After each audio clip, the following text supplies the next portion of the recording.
to Alex Cabrero. Yes, Alex Cabrero now joins us live there on the scene. Alex, tell us where you're at and kind of what the scene is at that location. Yeah, Dan and Garner, right now I'm at about 300 East and 100 South. It's about 2 blocks away from where all this went down, but we're out in this location because this is where Salt Lake City Police said that they were going to talk to us here and answer some questions in a little bit and give us the latest information as to what they have.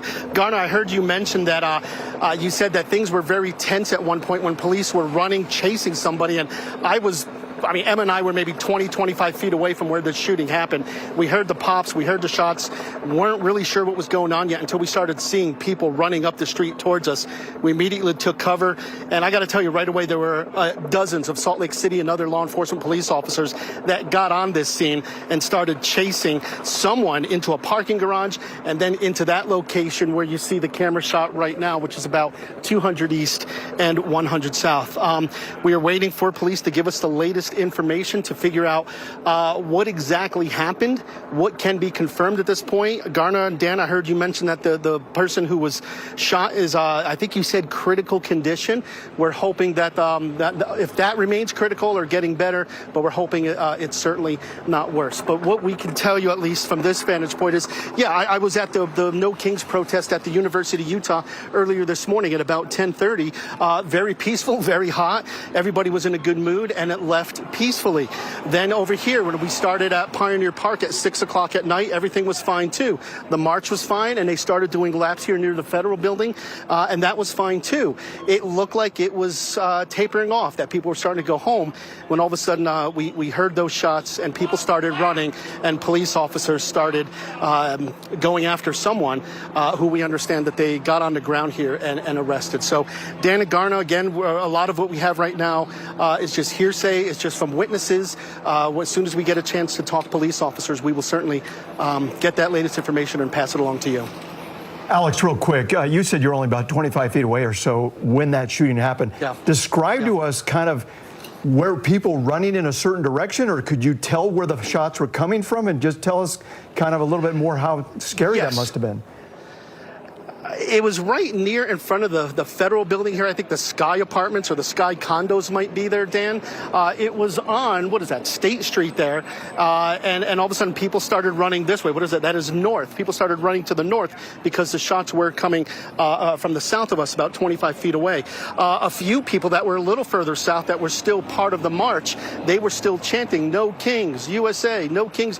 They didn't even know what happened because it was so loud with the chanting and with the protesting. There were thousands of people here. So if you weren't in that immediate area, you might not have heard the gunshots because things were so loud on both sides with the protesting and with the chanting. But I think when people started seeing others running, that's when the chanting kind of stopped a little bit, just because why are people running? That certainly gets your attention.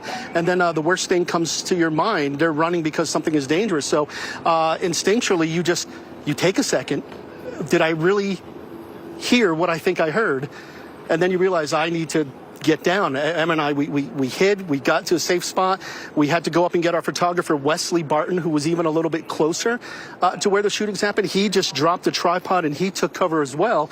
And then we see police officers running. We see the man that was on the ground that was shot and medics rushing to him to try to help him as quickly as possible. And then it was just pure chaos for a little while because what do you do?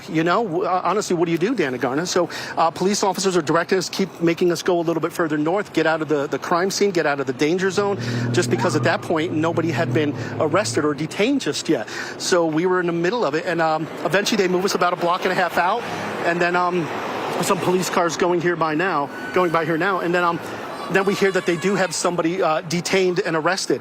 That's when I think the level kind of decreased a little bit, the emotion, the adrenaline, simply because it looked like that the danger was over. And Garner, that's what I was mentioning. You said that it looked like we don't know if they're looking for another person, but certainly after that one person was detained, it certainly felt like the adrenaline decreased a little bit because the police believe they got their person. So it was tense, but I have to be honest, police were on it seconds, Dan and Garner, seconds. They were there. So I know a lot of people are thankful that they were there because, all week this is what law enforcement was worried about. They knew that the protest was supposed to be peaceful. The No Kings organizers told police all along that they're planning on it being peaceful. That's a big tenet of their organization, is to have nonviolent protests. But then when this happens, everything goes away. You know what I mean?